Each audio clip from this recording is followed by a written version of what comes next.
방금 듣고 오신 노래는 K-윌의 러브 블러썸입니다. 저는 이 노래를 들을 때 유난히 설레더라고요. 개강하면 또 설렘이라는 감정이 한꺼번에 떠오르다 보니까 한번 이 노래로 선곡해 봤습니다. 그런데 저는 개강을 워낙 많이 겪어서 더 이상 설레지 않는 것 같기도 해요. 벌써 개강 2주차를 맞이했는데요. 다들 지난주 어떻게 보내셨나요? 저는 방학 동안 바뀌어버린 생활 패턴을 조정하느라 좀 힘들었습니다. 망한 수면 패턴과는 별개로 저는 지난 여름방학을 꽤나 알차게 보냈던 것 같아요. 우선 공부 면에선요. 한국어, 영어, 일본어, 프랑스어 총 4개 국어를 매일 카페에 나가서 번갈아 공부했거든요. 그리고 토익을 아주 훌륭한 점수는 아니지만 9년 만에, 무려 9년 만에 응시했습니다. 그러고 나서 약간 해이해져서 열심히 공부했던 KBS 한능시 접수를 놓쳤어요. 네, 그래서 10월에 시험 삼아 볼 예정입니다. 그리고 여행도 섭섭지 않게 다녀왔는데요.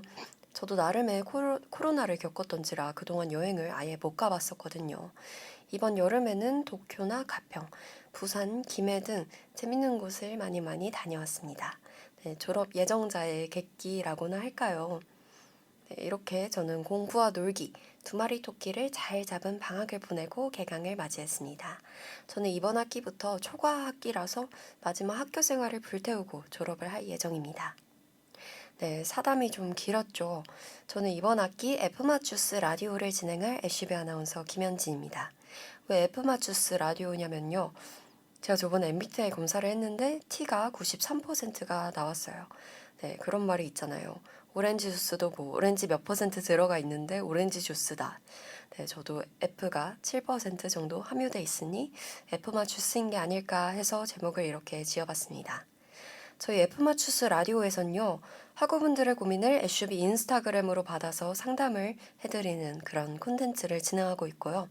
많은 고민과 많은 사연을 온에어 애쉬비로 보내주시면 감사하겠습니다. 제가 T인 만큼 평소 친구들의 고민에 공감을 엄청 잘해주진 못하지만 최대한 머리를 쥐어 짜내서 주스를 쥐어 짜내는 것처럼 머리를 쥐어 짜내서 해결 방안을 주려고 하는 편이거든요. 저희 라디오에서도 이런 방향으로 상담을 진행할 예정입니다. 오늘은 저번에 받았던 사연으로 라디오를 구성해 보려고 하는데요. 그 전에 노래 한 곡 듣고 오겠습니다. 나띠의 슈가코트입니다. 네, 슈가코트 듣고 오셨습니다. 그러면 첫 사연 읽어드릴게요. 학점, 연애, 동아리 등등 학교 생활의 다양한 부분들을 어떻게 균형 있게 잘 챙길 수 있을지 고민입니다. 잘 해내고 싶은 건 많은데 시간과 체력은 한정돼 있다 보니 어려운 것 같아요. 라는 사연 보내주셨습니다. 학연동, 이 세 가지를 균형 있게 챙기고 싶은 마음은 아마 대학생이라면 모두 갖고 계실 거라 생각합니다. 대학교 생활을 돌아보면 저는 보통 학점이나 연애보단 동아리 일을 진짜 열심히 챙겼었는데요. 지금 라디오를 진행하고 있는 애쉬비부터 보컬 힙합 동아리 트리플 H, 그리고 영상 동아리 이미지 밴드 요 세 가지를 특히나 열심히 했었던 것 같습니다. 네, 동아리를 하면 진짜 좋았던 게 저랑 관심사가 비슷한 친구들을 만날 수 있다는 거예요. 방송, 음악, 영상 등 제가 좋아하는 것들을 좋아하는 사람들과 공유할 수 있다는 게 가장 큰 장점인 것 같습니다. 그만큼 사람들과 어울리기도 굉장히 수월하고요. 결정적으로 제가 열심히 했던 동아리들은 뭔가를 창출해내는, 생산물을 만드는 그런 동아리들이었거든요. 공연을 올린다든지 영상을 만든다든지 하는 과정에서의 그런 친목들도 재밌었고, 뭔가 만들어내는 그 자체만으로 너무 뿌듯했던 것도 있었어요. 물론 갈등이 생기거나 스트레스를 받는 상황도 많았지만 이건 나중에 자소서 3번 항목에 쓰면 된다는 생각으로 버텼습니다. 네, 이렇게 동아리를 열심히 하다 보면 사람을 정말 많이 만나게 되는데요. 사람을 많이 만나다 보면 뭐 마음에 맞는 이성도 생기기 마련이고 그러다 보면 연애도 하게 되겠죠. 네, 제가 그렇다는 건 아니고 제 친구들을 보면 다들 그렇게 살더라고요. 네, 그러면 이제 일석삼조겠죠. 동아리도 하고 친구들도 만나고 애인도 만나고. 네, 그래서 많이들 연애랑 동아리를 동시에 가져가곤 하는데요. 간혹 애인의 동아리 활동을 싫어하는 사람들도 있어서 약간의 케바케가 있다라는 말씀 드리고 싶어요. 네, 그리고 학점은 제가 사실 학점을 챙기려고 한 적이 한 번도 없어서 이거에 대해 조언해 드리긴 좀 민망한데요. 저는 보통 그냥 여유롭게 살다가 과제 제출 직전에 급하게 완성하고 이만하면 됐다 하는 학생이었습니다. 네, 시험도 거의 하루에서 3일 전에 그냥 급하게 외워서 봤고요. 저희 국문과 특성상 아는 대로 다 쓰시오. 이런 류의 시험 문제가 대부분이라서 그냥 대충 공부하고 대충 쓰고 나왔던 것 같아요. 네, 제가 했던 거에 반대로 하시면 학점은 충분히 가져가실 수 있을 것 같고요. 수업 열심히 듣고 필기 안 놓치고 그리고 벼락치기 안 하면 학점을 잘 받을 수 있는 거. 우리 모두 다 잘 아는데 실천 안 하는 그런 것들이잖아요. 네, 그리고 시험 문제 하니까 생각났는데 제가 진짜 지난 4년간 학교를 다니면서 제일 황당했던 시험이 전공 시험이었는데요. 문제가 딱 하나였어요. 근데 이게 뭐였냐면 너가 구비문학을 공부하면서 가졌던 의문점을 문제로 만들고 너 혼자 풀어봐라 였습니다. 그래서 온라인 시험이었는데도 불구하고 눈앞이 깜깜해지고 머릿속이 새하얘졌던 게 아직도 기억에 남는 시험입니다. 다시 처음으로 돌아가서 학연동 이 세 가지 잘 잡는 법은요. 학점은 열심히 공부하면서 챙기시고 동아리는 동아리대로 본인 관심사에 맞는 활동을 열심히 하시면 될 것 같아요. 저처럼 누워서 뭐 릴스나 쇼츠 본다든지 하는 이런 시간 낭비를 줄이시고 네, 시간을 효율적으로 쓰려고 노력해 보세요. 그렇게 공부도 열심히, 동아리도 열심히 하면서 살다 보면 연애는 자연스럽게 따라올 거라고 생각합니다. 이거 막 연애하고 싶어서 연애할 사람 구해야지 하고 눈에 불을 켜고 찾으면 오히려 될 것도 안 되더라고요. 그냥 열심히 자기 할 거 하면서 찾다 보면은 기회가 올 거라고 생각합니다. 그리고 학연동을 전부 잘 챙기면 당연히 바람직하겠지만 굳이 세 가지를 밸런스 있게 챙기지 못했다고 자책할 필요도 없는 것 같아요. 사실 저도 한 번에 세 가지를 모두 챙긴 적은 없는 것 같기도 합니다. 우린 전부 완벽하지 못한 인간이고 바쁘게 지내다 보면 한두 개 정도는 놓칠 수 있죠. 그치만 나중에 후회하지 마시고 공부든 놀기든 지금 열심히 해놓으시는 걸 추천드립니다. 대학 시절은 다신 돌아오지 않으니까요. 그러면 답이 됐는지는 모르겠지만 첫 번째 고민 상담 끝내면서 노래 한 곡 들려드릴게요. 저는 해야 할 일이 너무 많았을 때 이 노래를 들으면서 위로를 받았거든요. 사연자분도 너무 이것저것 다 챙겨야 된다는 부담감을 덜어놓으셨으면 좋겠어요. 스테이시의 So What입니다.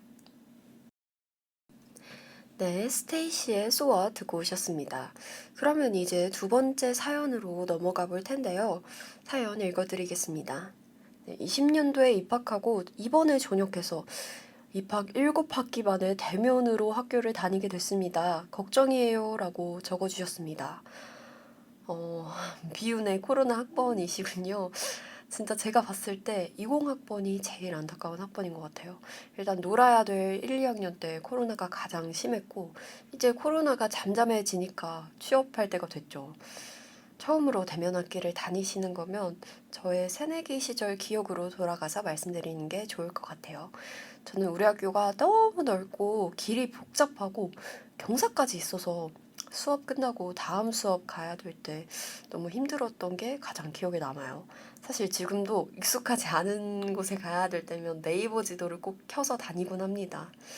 그리고 멋모르고 강의실과 강의실 사이의 거리 이거 고려 안 하고 시간표 짰다가 못 해먹겠다 하고 드랍한 적도 있고요. 이게 아침 수업을 인문대에서 듣고 바로 그 다음 수업으로 수학과 건물을 가야 되는 상황이었는데요. 일단 점심을 못 먹어서 밥을 못 먹으니까 이게 사람이 너무 힘들기도 했고요. 음료 살 시간도 없어서 중도 터널에 자판기 있는 거 아시나요? 자판기에서 급하게 아무거나 뽑아서 뛰어갔던 기억이 있습니다. 이직거리를 두 번 하고 바로 드랍했던 그런 추억이 하나 있고요. 또 인문대 수업이 끝나고 83동을 바로 가야 하는 상황이었는데 인문대에서 83동은 사실 갈만하거든요. 근데 교수님이 매번 5분에서 10분 정도 늦게 끝내주시는 거예요.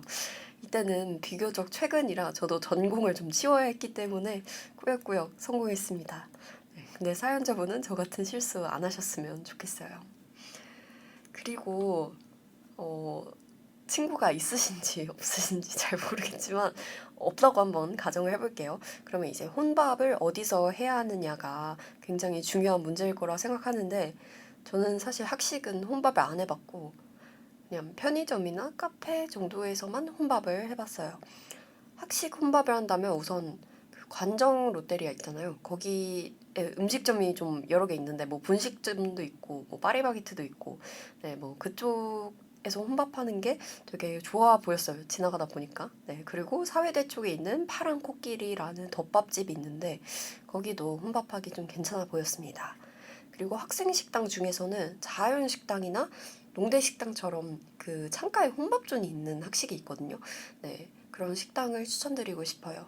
거기가 그리고 채광이 되게 좋아서 사진 찍을 때도 음식 사진 찍을 때도 예쁘게 나오고 저는 친구랑 갈 때도 일부러 혼밥존에 따로 앉곤 했었습니다. 네. 그리고 새로운 친구를 사귀고 싶으시다면 동아리 가입해 보는 거 추천드리고 싶어요. 다들 이게 3학년, 4학년 넘어가면 동아리에 들어가는 게 되게 껄끄럽다고 하더라고요. 근데 저도 1학번인데 이렇게 잘 동아리 활동하고 있잖아요. 근데 생각보다 동아리들의 고학번도 진짜 많고 대학원생도 있습니다. 네, 그리고 지금 애슈비에서 리크루팅을 하고 있는데 애슈비에 지원해 보시는 것도 굉장히 좋을 것 같습니다. 대면 강의가 작년 1학기부터 재개됐잖아요.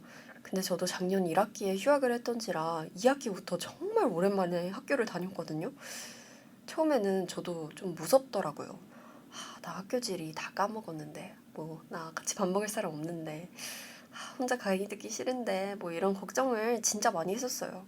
근데 막상 다녀보니까 어차피 가던 곳만 가게 돼서 내가 듣는 수업 건물 위치만 알면 되고 혼밥하는 거 뭐 생각보다 나쁘지 않고 강의 가봤더니 아는 친구들도 우연히 만나게 되고 생각보다는 할만하더라고요. 사연자분도 지금 개강하신 지 일주일 지났는데 어떤 학교 생활을 하고 계실지는 모르겠지만 아마 걱정했던 것보다는 할만하다고 느끼고 계실 겁니다. 이게 코로나가 되게 많은 학생들의 일상을 빼앗아 간 것 같아서 좀 슬프기도 해요. 저는 대학교 2학년 때부터 코로나가 심해졌었는데 저도 많이 아쉬웠죠. 왜냐하면 제가 코로나가 시작되기 직전에 자취방을 구했거든요. 이제 학교 가기 편하겠다 했더니 갑자기 비대면 강의되고 나중에는 이게 너무 편해져서 맨날 술 먹고 맨날 켜놓고 자고 뭐 이러긴 했는데 그래도 캠퍼스에서 수업 듣고 그런 로망이 있잖아요. 낭만이 있잖아요.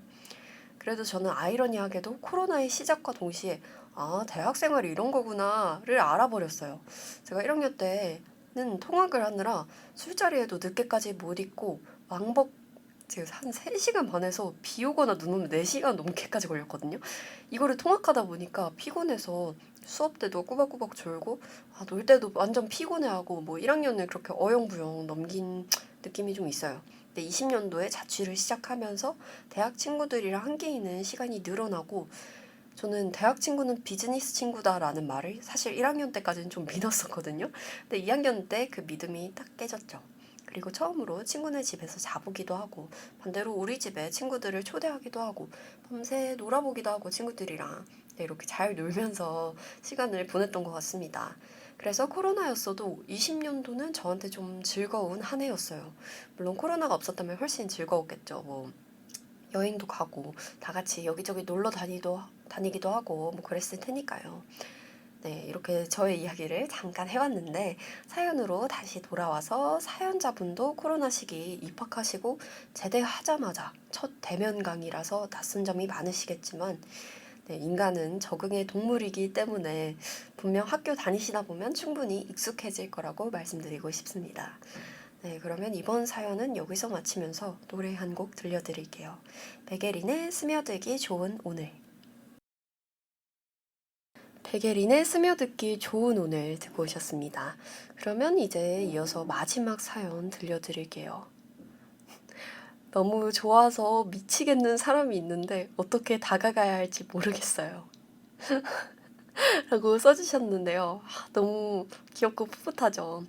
네, 짝사랑으로 고민을 하고 계시네요. 사실 제가 짝사랑이라고 할 만한 걸 어떻게 안 해봐서 도움이 될지는 잘 모르겠어요. 그러니까 이게 내가 괜찮은데? 라고 생각한 상대가 저한테 관심이 없었던 경우는 좀 있었는데, 막 좋아서 미치겠다. 이 정도로 짝사랑한 적은 없는 것 같습니다. 그리고 보통 제가 먼저 이걸 관심을 가지면 상대도 나중에는 저를 좋아해 주는 거예요. 저는 항상 티도 안 내고 가만히 있었단 말이에요. 그래서 실제로 본인한테 관심 없는 줄 알았다. 뭐 이런 말도 많이 들어봤고, 어렸을 때 그냥 나 완전 킹카인 거 아니야? 뭐 이러고 살았는데 지금 좀 곰곰이 생각해 보니까 제가 마냥 가만히 있진 않았더라고요. 네, 별건 없지만 제가 500명과 연애해본 데이터를 합산해서 내가 먼저 관심이 생겼을 때 어떻게 상대한테 행동했는지 이모저모 수다 좀 떨어보겠습니다. 저는 일단은 감정의 골이 깊어지는 순서가 쟤 괜찮은데? 이런 느낌으로 시작해서 그 다음이 관심이 생겼다. 이 정도의 감정이고요. 이제 마지막이 좋아하는 감정이었던 것 같아요. 이렇게 세 단계로 이루어져 있는데 제가 성격이 다행인지 뭔지 내성적인 편은 아니에요. 그래서 괜찮은데 라는 생각이 든 사람한테 되게 잘 다가갔어요. 이게 막 갑자기 널 좋아한다, 뭐 너랑 데이트하고 싶다 라고 표현한 게 아닙니다. 그리고 제 기준 괜찮다라는 감정이 든다고 데이트하고 싶은 거랑은 또 별개인 것 같아요. 데이트하고 싶다는 이제 최소 관심이 생겼을 때? 왜냐하면 괜찮다라는 감정은 사람으로서 호감이 들 때도 괜찮다라고 느껴지잖아요. 아, 쟤 괜찮네. 아, 나랑 취미 잘 맞네. 쟤 엄청 웃기다. 뭐 이런 상황에서도 얼마든지 처음 봤으면 이제 괜찮아 보일 수 있어요, 사람이. 그래서 저는 요 정도 감정이 들었을 때, 이제 괜찮다라는 감정이 들었을 때 이성으로서의 호감인지 아니면은 그냥 친구로서의, 인간으로서의 호감인지를 잘 구분하셔야 한다고 생각해요. 이때 저는 그냥 친구처럼 한번 다가가 보는 걸 추천드립니다. 네, 부담스럽지 않게 하는 게 관건이고요. 뭐 예를 들어 주기적으로 만날 수 있는 사이라고 한번 쳐볼게요. 그럼 여러 명과 함께 모임을 가지겠죠. 이때 약간의 칭찬을 날려줍니다. 뭐, 너 옷 예쁘다. 뭐, 너 화장 잘 됐다. 이런 외적인 칭찬도 좋고요. 아니면 대화를 좀 나누다가, 아, 너 되게 웃긴다. 아니면 약간 플러팅 섞어서 뭐, 너 마음에 드는데? 뭐 이런 내적인 칭찬도 좋습니다. 네, 저 지금 이제 훈녀생정 아시나요? 저 아기 때 유행했는데 훈녀생정 제가 쓰고 있는 것 같은 느낌이 좀 들어요. 네, 그래서 어쨌든 칭찬 싫어하는 사람이 어디 있겠어요. 그리고 이 정도 칭찬한다고 얘가 나 좋아하나? 막 이렇게 생각이 드는 사람이 있다면 그 사람은 도끼병입니다. 네, 그 상대방도 나한테 호감을 가질 수 있도록 하는 게 포인트예요. 그래서 친구로서의 호감도 상관없고요. 애초에 나를 이성으로 봐주려면 그 이전에 약간의 그런 인간으로서의 호감을 가져야 하기 때문에 이거 무조건이에요. 그래서 네, 너무 조급해 하시면 안 됩니다. 말 걸기가 부끄럽다 하시면 온라인으로 말 거세요. 네, 인스타그램 요즘 다 하잖아요. 스토리 올릴 때 답장 하나 하세요. 네, 뭐 걔가 맛있는 거 먹는 것 같으면 야 이거 어디야? 뭐 이런 거는 쉽게 보낼 수 있잖아요. 근데 저는 개인적으로 DM에서 외적인 칭찬이 너무 들어오면 좀 상대가 끼부리는 것 같아서 거부감이 들더라고요. 근데 나의 이런 정보 같은 걸 물어본다든가 하면은 얼마든지 부담 없이 답할 수 있죠. 그리고 여기서 약간의 스몰 토크를 이어가다가 그냥 할 말 없을 때 끊으세요. 걔가 쉽거나 아니면 뭐 둘 중 한 명이 그 대화를 끝내겠죠. 왜냐면 별로 안 친하니까. 계속 이어가야 할 필요가 전혀 없습니다. 연락을. 네. 그러면 이제 여기서 상대의 반응을 보면은 걔가 나에 대해 어떻게 느끼는지 좀 알 수 있는데요. 그냥 이거는 사람이면 다 알아요. 왜냐하면 얘가 나랑 안 친해지고 싶다든가 나를 애초에 인간으로서 너 싫어한다든가 하면 다 티가 나요. 그러면 저는 좀 포기하시는 걸 추천드리고 싶고요. 마음이 아프지만. 그리고 나랑 친구가 되고 싶어 하지도 않는데 나랑 사귈 리가 없잖아요. 그쵸? 이 과정을 여러 번 반복하다 보면 그 사람과의 관계를 친구라고 정의할 수 있는 때가 오는데요. 여기서의 친구라는 건 개인적인 연락을 해도 되는 사이예요. 이때 단둘이 만나는 걸 제한하시는 거예요. 이것도 느끼하게 막, 아, 오빠랑 오늘 놀래? 뭐 이런 식으로 하시면 진짜 되려던 것도 절대 안 되고요. 친한 친구한테, 야, 오늘 놀러 가실? 이러신 적 있잖아요. 반대로 친구가 놀자고 한 적도 있으실 거잖아요. 그거랑 비슷하게 하시면 됩니다. 그냥, 오늘 놀래? 이런 식으로 연락을 하세요. 근데 이때 그 사람이 떨떠름해하면 이것도 두 가지의 경우의 수가 있는데요. 왜 너 같은 멋진 사람이 나한테 놀자고 하는 것이지?가 있고요. 왜 너 따위가 나한테 놀자고 하는 것이지?가 있는데요. 저는 당연히 전자의 경우가 있었지만 이게 후자가 될 수도 있잖아요. 사연자님이. 그러면은 이것도 그냥 마음을 접으시는 걸 추천드립니다. 근데 아마 보통은 아, 얘가 엄청 심심한가 보다. 나한테까지 놀자고 하고 뭐 이런 마음으로 오케이 할 거예요. 그리고 만나면 이제 그때부터 데이트인 거죠. 데이트에서부터는 저는 좀 친구 포지션을 버려야 된다고 생각을 하는데요. 저는 친구끼리는 사실 엄청 이런 말 해도 되는지 모르겠지만 엄청 저급한 대화를 많이 한단 말이에요. 예를 들어 제가 친한 남자애가 하나 있는데 진짜 너무 심심해서 그 친구한테 전화를 몇 번 걸었어요. 얘가 안 받다가 나중에 받는 거예요. 그래서 제가 짜증을 냈죠. 왜 이제 받냐 이러면서 짜증을 냈더니 그 친구가 더 짜증을 내면서 저한테 하는 말이 이제 아, 나 똥 싼다 삐리리야 이렇게 네, 해서 박장대소를 했던 그런 기억이 있습니다. 네. 네, 저는 이런 대화를 친구끼리는 이성이어도 할 수 있어요. 뭐, 똥 싼다, 뭐, 생리현상 대화 충분히 할 수 있죠. 네, 근데 당연히 제가 관심이 있는 상대한테는, 약간 엘레강스한 여성인 척 한단 말이에요. 왜냐하면 상대가, 아, 얘가 남들이랑 있을 땐 되게 이상한데, 그러니까 되게 털털하고, 되게 좀 할 말 못할 말 가려서 하지 않는데, 나랑 둘이 있으면 좀 인간 같네? 이런 생각이라도 하게끔 해주는 거예요. 이거는 예시로 들면 좀 제가 편집할 때 현타가 너무 심하게 올 것 같아서 하지 않겠습니다. 네, 사연자분 알아서 플러팅 잘 하시고 매력 어필 한번 잘 해보세요. 네, 사연을 여기까지 보내주신 걸로 봐서는 되게 순박하고 귀여운 매력을 지니셨을 거라고 생각이 되는데 그런 걸로 잘 밀고 가시면 좋은 결과 있으시리라 예상합니다. 짝사랑. 대학생 때 아니면 또 언제 해보겠어요. 제 친구가 그랬거든요. 20대 초반 아니면 짝사랑 할 수 있는 기회가 없다. 왜냐면 저도 20대 중반이거든요. 근데 진짜 제 나이 정도만 돼도 다들 연애 경험이 좀 있다 보니까 눈치가 되게 빨라요. 그러니까 얘가 나한테 관심이 있는지 없는지는 되게 잘 파악한단 말이에요. 그러고 나서는 이제 빨리 사귀거나 아니면은 뭐 차버리거나 둘 중 하나가 되겠죠. 근데 사연자분은 아직 어리시거나 아니면은 순수한 마음을 오래도록 잘 지니신 분인 것 같아요. 네. 부럽고요. 피할 수 없으면 즐겨라 라는 말이 있잖아요. 뭐가 됐든 그 귀엽고 순수한 마음 잘 즐기시길 바라고, 네, 그 나이만의 특권인 것 같아요. 풋풋한 짝사랑. 네, 저는 좀 부러운 것 같기도 합니다.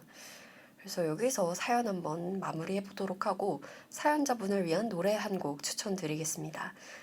제가 짝사랑을 해보고 싶은 센치한 밤이 찾아올 때면 꼭 이 노래를 듣는데요. 네, 치즈의 좋아해 듣고 오겠습니다. 네, 치즈의 좋아해 듣고 오셨습니다. 이렇게 오늘의 사연 읽기 그리고 고민 상담은 마무리가 됐습니다. 우선 제가 지금 비염이 좀 심해서 목이 너무 안 좋은데 다음부터는 목 관리를 잘해서 좋은 목으로 돌아오도록 하겠습니다. 그리고 저 사실 제가 슈비 라디오를 지금 4년째 진행하면서 이 고민 상담 콘텐츠를 처음 해봤거든요. 이게 사연 받는 것부터 거기에 답변 투자하고 답변 생각하고 뭐 분량 맞추고 되게 힘들더라고요. 제가 SUV 라디오 준비하면서 이렇게 시간을 많이 들인 적이 없었던 것 같아요. 저 큰일 났네요.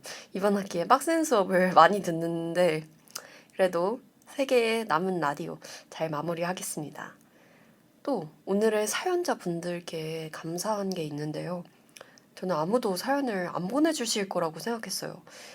근데 이게 나의 고민을 공개적으로 털어놓는다는 게 절대 쉬운 일이 아니거든요. 그럼에도 불구하고 SUB 인스타그램으로 사연 적어주신 분들 정말 감사드립니다. 저의 보잘것없는 이런 조언이라기보다는 조금 네, 그냥 이상한 소리를 나열한 라디오인 것 같긴 한데 어쨌든 이런 것들이 도움이 되셨으면 좋겠고요. 이제 내일인데요. 제가 9월 10일부터 13일까지 학교 축제 사운드 오브 뮤직 MC를 하거든요. 네, 많이 보러 와주시면 감사하겠습니다. 이 라디오랑 학교 축제랑 지금 겹쳐서 지난주에 고생을 엄청 많이 했어요. 심지어 몸도 아파서 없는 시간을 쪼개쪼개 라디오도 만들고 학교 축제 진행 연습도 했으니 관객분들이라도 많이 오시면 참 힘이 될 것 같습니다. 네, 오늘의 라디오 이만 여기서 마치겠습니다. 청취자분들 모쪼록 즐거운 9월 되시기를 바라고요. 지금까지 애쉬베 아나운서 김현진이었습니다.